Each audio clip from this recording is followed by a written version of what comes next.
Hi students, आज मैं आप लोगों को असाइनमेंट के क्वेश्चन के हेल्प करने के लिए आया हूँ। उससे पहले आप लोगों ने यदि चैनल को सब्सक्राइब नहीं किया है तो प्लीज़ चैनल को सब्सक्राइब कर लीजिएगा और ज़्यादा ज़्यादा फ्रेंड को शेयर कीजिएगा। क्लास 10 के मैथ्स के क्वेश्चन जो असाइनमेंट के हैं, जो नहीं बन रहे, उसके हेल्प कर रहा हूँ मैं आप लोगों को, जिससे आपको क्वेश्चन बनाने में सुविधा हो। तो चलिए आते हैं क्वेश्चन पे।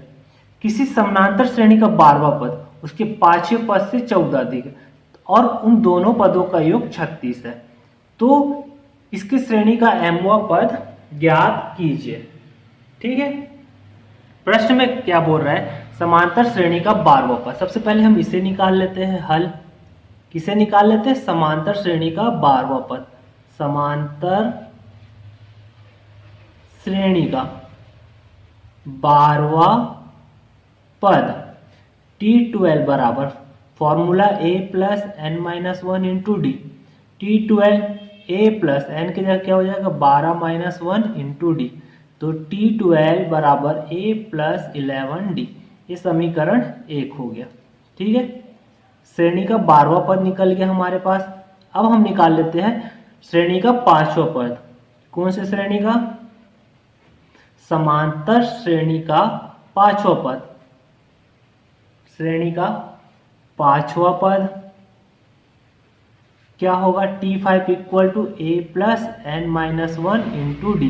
तो T5 बराबर a प्लस एन की जगह 5 माइनस वन इंटू डी। तो T5 बराबर a प्लस 4d। ये हो गया हमारा समीकरण 2। अब हमको क्या बोल रहा है? प्रश्न अनुसार में चलते। प्रश्न के अनुसार क्या बोल रहा है? प्रश्नानुसार दोनों पदों का योग। पहला चीज क्या हुआ? समांतर श्रेणी का 12वां पद उसके 5वें पद से 14 अधिक है। 12वां पद समांतर श्रेणी का 12वां पद किसके?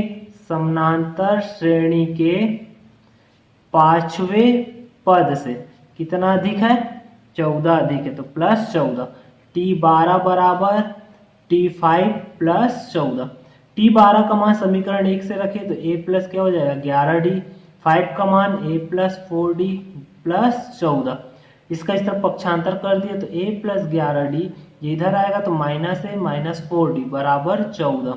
तो a कट गया, 11 में से 4 जाएगा तो कितना हो गया? 60d बराबर 14। तो d बराबर 14/7। तो d बराबर कितना हो गया? 2। ये हमारा क्या आ गया? सर्वांतर आ गया। अब हम लोग को बोल रहा है दोनों पदों का योग 36 है। पुनः प्रश्नानुसार हल करते हैं। दोनों पदों का योग कितना बोल रहे हैं? 36। पुनः प्रश्नानुसार दोनों पदों का योग 12वां पद और कौन सा पद? 14 पद का योग कितना है? 36। तो ये लिख दिए। अब 12वां पद समीकरण 1 से क्या है? a प्लस 11d और चौथा पद क्या है? a प्लस 4d बराबर 36। a और a 2a, 11 और 4 15d बराबर 36। d का मान को रख देते। d का मान 2 है बराबर 36। तो कितना हो जाएगा? 15 दूनी 30। 2a बराबर 30 बराबर 36। अब क्या करते हैं हम लोग? t का उस तरफ पक्षांतर कर देते। किसका? 30 का उस तरफ पक्षांतर कर देते। पक्षांतर करेंगे तो क्या होगा देखते हैं। जब हम 30 का उस तरफ पक्षांतर करेंगे तो 2a बराबर क्या हो जाएगा? 36 माइनस 30। तो 2a बराबर कितना हो जाएगा? 6। आगे हल करते हैं। ये 6 हो गया तो a का मान हमारा क्या हो जाएगा? 6/2। तो a बराबर कितना आ गया? 3। 2 1 कम 2, 2 3 6। ये a का मान हो गया और d का मान कितना है? 2। अब हमें क्या बोले? श्रेणी का mवां पद ज्ञात करना है। तो श्रेणी का mवां पद क्या होगा? श्रेणी का mवां पद Tm बराबर formula a plus m minus one into D. A की जगह कितना है? 3। m की जगह तो m है और d की जगह कितना है? 2 रख दिया। सॉल्व किए। 3 2 का गुणा करेंगे तो कितना होगा? 2m minus 2। तो ये हो गया 3 में से 2 जाएगा तो 1 धन 2m, या इसी को हम लिख सकते हैं 2m प्लस 1। श्रेणी का mवां पद। mवां पद ये हमारा क्या हो गया? आंसर पहले प्रश्न का। कौन सा श्रेणी? समानांतर श्रेणी का mवां पद 2m+1 होगा। ठीक है।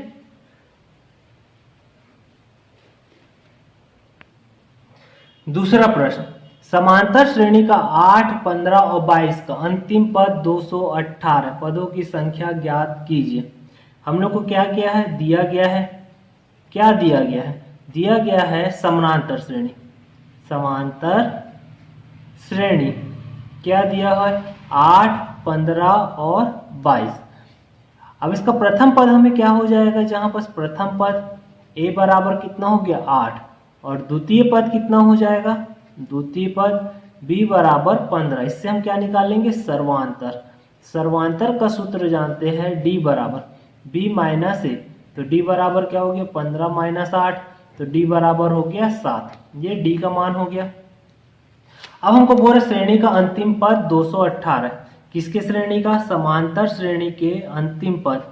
समांतर श्रेणी का अंतिम पद, अंतिम पद L बराबर 218। अंतिम पद का सूत्र a प्लस n-1 d बराबर 218। मान को रखते, a का मान हमें पता है, प्रथम पद का मान 8, n नहीं पता, d पता है 7, बराबर 218। 8 का उस तरफ पक्षांतर किए, 8 का पक्षांतर करने पर, पक्षांतर करेंगे तो ये हो जाएगा n-1, 7 बराबर 218 माइनस 8, तो ये हो गया n-1, 7 बराबर 210। तो n-1 210 बटे क्या हो गया? 7, 7 21 30। एक का उस तरफ पक्षांतर कर देंगे तो ये हो जाएगा 30 धन 1, तो n बराबर कितना हो गया? 31। तो हमें क्या पता चल गया? श्रेणी में पदों की संख्या, श्रेणी के पदों की संख्या n बराबर 31 है समांतर श्रेणी का। ये हमारा क्या हो गया? आंसर। ठीक है, सिंपल क्वेश्चन है, ज्यादा लेंथी नहीं है। ठीक है, पहला क्वेश्चन हो गया, दूसरा क्वेश्चन हो गया। अब तीसरे क्वेश्चन पे आते हैं, के नियम पर। तीसरा क्वेश्चन ये है, यदि a अनुपात b बराबर c अनुपात d है तो के नियम से हमें सिद्ध करना है इतना। हमें क्या दिया गया? दिया गया है सबसे पहला चीज a बटे b बराबर c बटे d बराबर k मान ली, के नियम से। अब यहां से हम लोग लिख सकते a बटे b बराबर k, c बटे d बराबर k। तो a बराबर क्या हो जाएगा? b के, और c बराबर हो जाएगा d के। ये a की वैल्यू हो गई और ये हो गई हमारी c की वैल्यू। अब हमें सिद्ध करना के नियम से, तो सबसे पहले LHS में है। LHS है a square plus C square बटे B square plus D square. चलो a का मान यहाँ से रख सकते हैं। a का मान क्या है? b के पूरे का वर्ग, c का मान है d के पूरे का वर्ग बटे b का वर्ग प्लस d का वर्ग। ब्रैकेट ओपन करेंगे तो b स्क्वायर के स्क्वायर डी स्क्वायर के स्क्वायर अपॉन क्या बचेगा? b square plus D square. ऊपर से देखो दोनों में के स्क्वायर कॉमन निकल रहा है, तो क्या बच गया? b square plus D square. नीचे बचा b square plus D square, ये और ये कट गया, तो बचा क्या? के स्क्वायर। ये किसका मान है? A square plus C square plus B square plus D square का मान। ठीक है, ये LHS आया। अब हम चलते हैं RHS में। RHS है हमारा AC बटे BD। A का मान हमारे पास क्या है? B के, और C का मान क्या है? D के बटे BD। इसमें हम लोग BD को पास पास लिख लेते हैं और K का वर्ग हो जाएगा, और ये हो गया BD।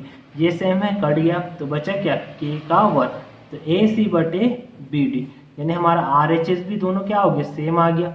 समीकरण 1 समीकरण 2 से, समीकरण 1 व 2 से राइट हैंड साइड दोनों का इक्वल है, तो लेफ्ट हैंड साइड भी क्या होगा? बराबर होगा। तो LHS बराबर RHS। तो इसी को हम क्या लिख सकते हैं? ए स्क्वायर प्लस बी स्क्वायर बटे B square plus C square AC बटे BD। Proved that. ठीक है, सिंपल क्वेश्चन है के नियम से। नेक्स्ट क्वेश्चन है 4th नंबर का, क्या बोल रहा है देखते हैं। 4th नंबर क्वेश्चन, संख्या 10, 18, 22, 38 में हर एक संख्या में क्या जोड़ा जाए कि संख्या समानुपाती हो जाए? सब में क्या जोड़ा जाए? तो मान लेते हैं, माना 10, 18, 22, 38 में x जोड़ने पर संख्या क्या हो जाता है, समानुपाती हो जाता है, संख्या समानुपाती हो जाता है।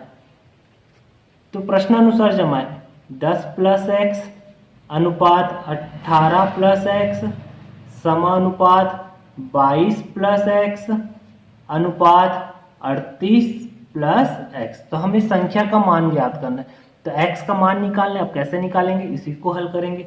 इसको हम क्या लिख सकते हैं, 10 प्लस एक्स 18 प्लस एक्स, ये हो गया 22 प्लस एक्स, ये हो गया 38 प्लस एक्स। अब क्या करते हैं, तिर्यक गुणा कर देते हैं।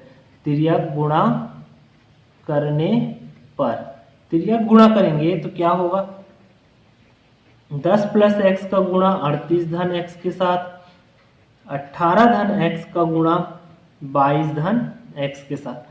अब गुणा किए, 10 का गुणा किसके साथ होगा, 38 धन एक्स के साथ, धन x का गुणा होगा 38 धन x के साथ, बराबर 28 का गुणा 22 धन x के साथ और x का गुणा 22 धन x के साथ। अब 10 का गुणा 38 से करेंगे तो 380x, 380 फिर प्लस चिन्ह 10x, x का गुणा इसके साथ 38x धन x की घात 2 बराबर 18 और 22 का हम गुणा करते हैं। क्या 18 और 22 का गुणा करने पे आएगा 396। तो ये हो गया 396, फिर 18 का x के साथ, फिर 22 का x के साथ धन x का वर्ग, ये x का वर्ग, ये x का वर्ग कट गया। अब क्या बचा, 380, 10 और 38 कितना हो जाएगा, 48x, ये हो गया 396। 18 और 22 कितना हो जाएगा, 40x। ठीक है, x वाले को एक तरफ ले आए, 40x का पक्षांतर करने पर, पक्षांतर करने पर, पक्षांतर करेंगे तो ये हो गया 380 धन 48x माइनस 40x बराबर 396। तो ये हो गया 380 धन 8x बराबर 396। अब 380 को उस तरफ पक्षांतर कर दिए तो क्या हो जाएगा, 396 माइनस 380, तो ये हो गया 8x बराबर 16। तो x बराबर क्या हो जाएगा, 16/8, 8 एकम 8, 8 दूनी 16, तो x बराबर क्या आ गया, 2। तो वह संख्या क्या होगी, 2।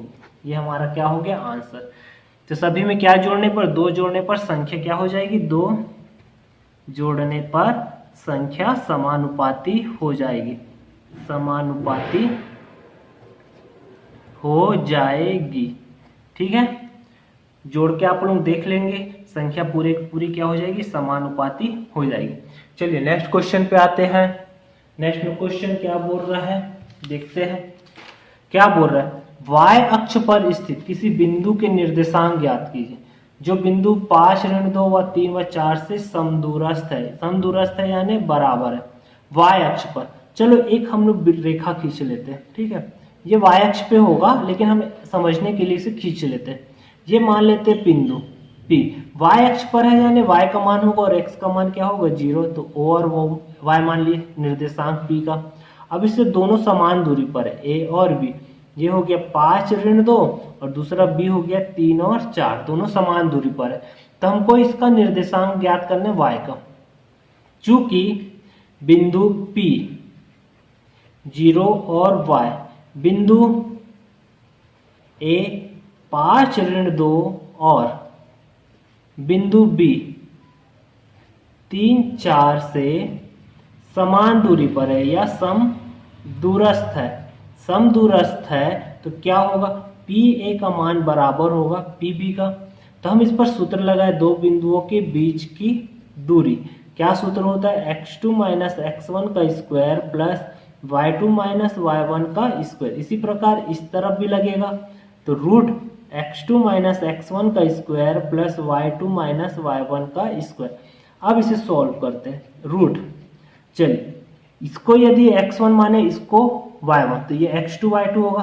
तो सबसे पहले x2 माइनस y2 यानी x2 माइनस y1 x1, तो 5 माइनस 0 का स्क्वायर और y के लिए क्या होगा, -2 माइनस y का स्क्वायर बराबर इस तरफ गए तो ये हो गया x1 y1, ये x2 y2। तो ये हो गया 3 माइनस 0 का स्क्वायर प्लस 4 माइनस वाई का स्क्वायर। अब देखिए ये दोनों तरफ रूट है, कैंसिल हो जाएगा, तो बचेगा क्या 5 का वर्ग। अब इसमें से माइनस को बाहर निकालोगे, माइनस का वर्ग करोगे तो प्लस हो जाएगा, 2 प्लस वाई का स्क्वायर बचेगा। ये हो जाएगा 3 का वर्ग और ये हो गया 4 माइनस वाई का स्क्वायर। ठीक है, यहाँ तक कोई डाउट नहीं है तो आगे सॉल्व करते हैं। 5 का वर्ग कितना हो 25, ये सूत्र में है a प्लस बी का वर्ग, a प्लस बी का वर्ग यानी a का वर्ग प्लस b का वर्ग प्लस 2ab। इसी प्रकार 3 तिया 9, इसका a का वर्ग माइनस 2ab और फिर प्लस b का वर्ग। सूत्र डाल देते हैं, कौन कौन सा, a प्लस b का वर्ग लग रहा है a square plus b square plus 2ab, a minus B का वर्ग बराबर a square plus B square minus 2ab, इस फॉर्म पे रखा हुआ है। तो ये हो गया 25, 2 का वर्ग 4 धन वाई स्क्वायर धन 2 दूनी 4y। इसी प्रकार 9, 4 का वर्ग 16, 4 दूनी 8y धन y का वर्ग। ये y का वर्ग, ये y का वर्ग कट गया, पक्षांतर होगा तो। और ये 25 4 कितना हो गया 29 धन 4y। 16 और 9 कितना हो गया 25 ऋण 8y। अब क्या करते हैं, y वाले को एक तरफ ले चलते हैं। ठीक है, y वाले को एक तरफ ले चलते हैं, इसको इस तरफ लाएंगे तो ये कितना हो जाएगा 4y धन 8y और उसको उस तरफ भेज देते हैं तो 25 माइनस 29, तो ये हो गया 12y बराबर माइनस 4 ऋण 4। तो y बराबर क्या हो जाएगा ऋण 4 बटे 12, 4 एकम 4 तिया 12, तो y बराबर क्या हो गया माइनस 1/3। तो y का मान हो गया, तो हमें निर्देशांक ज्ञात करना है। तो बिंदु P का निर्देशांक जो हम माने हैं, तो निर्देशांक क्या है 0 और y है, तो 0 और y का मान माइनस 1/3। तो ये हमारा क्या हो गया आंसर, 0 और ये क्या है y है ना y, तो 0 माइनस 1/3 ये हमारा निर्देशांक हो गया। ठीक है, 5th नंबर का क्वेश्चन। अब चलिए आते हैं 6th नंबर के क्वेश्चन। नंबर का क्वेश्चन क्या बोल रहा है उसे देखते हैं। मूल बिंदु से होकर जाने वाली उस सरल रेखा की प्रवणता ज्ञात कीजिए जो बिंदु 2 3 से भी होकर जाती है। तो हल, मूल बिंदु से होकर जाने वाली रेखा की प्रवणता, माना मूल बिंदु क्या होगा, मूल बिंदु का निर्देशांक, बिंदु का निर्देशांक इसे हम O से शो कर देते, ओरिजिन। ये हो गया x1 y1 बराबर मूल बिंदु का क्या होता है 0 0, तो x1 बराबर 0 हो गया और y1 बराबर 0। और दूसरा बिंदु दिया गया है बिंदु का निर्देशांक, दिया गया है बिंदु का निर्देशांक, इसको हम लोग मान लेते हैं p x2 y2। तो ये हमको कितना दिया हुआ है 2 और 3, तो हमको क्या पता चल गया x2 बराबर 2 y2 बराबर 3, ये भी मान पता चल गया और ये भी पता चल गया। तो हम लोग जानते हैं रेखा की प्रवणता का सूत्र, रेखा की प्रवणता जब दो बिंदु दिए हो तो m बराबर y2 minus y1 upon x2 minus x1। तो m बराबर y2 का मान कितना है 3 और x1 का मान है 0, x2 का मान है 2 माइनस 0, तो m बराबर कितना हो जाएगा 3/2। ये रेखा की प्रवणता, ये हमारा आंसर। चलिए लास्ट क्वेश्चन पे आते हैं। लास्ट क्वेश्चन क्या बोल रहा है, इसे हमें ग्राफ में शो करना है। क्या है लास्ट क्वेश्चन, एक व्यक्ति 5 सप्ताह में का उपयोग किया गया प्याज की मात्रा किलोग्राम में निम्न सारणी में दिए गए। सप्ताह दिया गया 1 2 3 4 5 सप्ताह और प्याज की मात्रा दिया वो किलोग्राम में। तो प्याज की मात्रा को आलेख में खींच के बताइए। तो चलिए देखते हैं, मैंने ये ग्राफ ले लिया है। देखो एक तरफ मैंने लिया है, दो चीज बोले सप्ताह प्याज की मात्रा, तो एक तरफ हम क्या ले लिए सप्ताह 1 2 3 4 5 6 7। उसी प्रकार प्याज की मात्रा किलोग्राम पे, इसका पैमाना भी डिसाइड कर लेते हैं। एक्स अक्ष में क्या है 1 सेंटीमीटर का जो ब्लॉक है वो किस में है 1 सप्ताह के बराबर है। ठीक है, 1 सेंटीमीटर का ब्लॉक 1 सप्ताह के बराबर। उसी प्रकार y अक्ष पे है 1 सेंटीमीटर का जो ब्लॉक बना हुआ है वो किसके बराबर है 1 किलोग्राम, 1 किलोग्राम प्याज के बराबर। यानी एक ठो है सप्ताह और एक क्या है किलोग्राम। अब इसे हम लोग को ग्राफ में प्रदर्शित करना। तो देखिए पहला पॉइंट क्या है, सप्ताह 1 है और किलोग्राम प्याज कितना 1 है, तो ये 1 दोनों क्या हो गया, पहला पॉइंट 1.1 है। दूसरे सप्ताह में 2 किलोग्राम प्याज की खपत होती है, तो दूसरे सप्ताह में कितना कर दिए 2 किलोग्राम, तो ये हो गया दूसरा सप्ताह 2 किलोग्राम। तीसरे सप्ताह में 3 किलोग्राम, 3 सप्ताह में तीसरा किलोग्राम, चौथे सप्ताह में 4 किलोग्राम, उसी प्रकार कंटिन्यू बढ़ा 3 4 फिर 5, फिर पांचवें सप्ताह में 5 किलोग्राम। ये सभी पॉइंट मिल गए। ये सभी पॉइंट को मिलाते हुए एक रेखा खींच लेते हैं, देखते हैं क्या बनता है। एक सरल रेखा मिलेगा हम लोग को, ये दिख रहा है डायग्राम पे, इसको मिलाते हुए एक रेखा खींच लिया, ये हमारा क्या हो गया, सरल रेखा। तो इसके लिए हम लोगों ने एक ग्राफ बना लिया, ठीक है। यहाँ पर एरो नहीं दोगे तो चलेगा, ये एरो मत देना, ये हमारा सॉल्यूशन है। यदि आपको आज की क्लासेस अच्छी लगी तो प्लीज चैनल को सब्सक्राइब कीजिएगा और ज़्यादा फ्रेंड को शेयर कीजिएगा। मैं इसी प्रकार के आप लोगों के डाउट लेके आते रहूँगा और आप लोगों का डाउट क्लियर करते रहूँगा कि आपको क्वेश्चन कैसे सॉल्व करना है, ठीक है। मिलते हैं नेक्स्ट वीडियो में इसी प्रकार के। Okay, thank you, bye.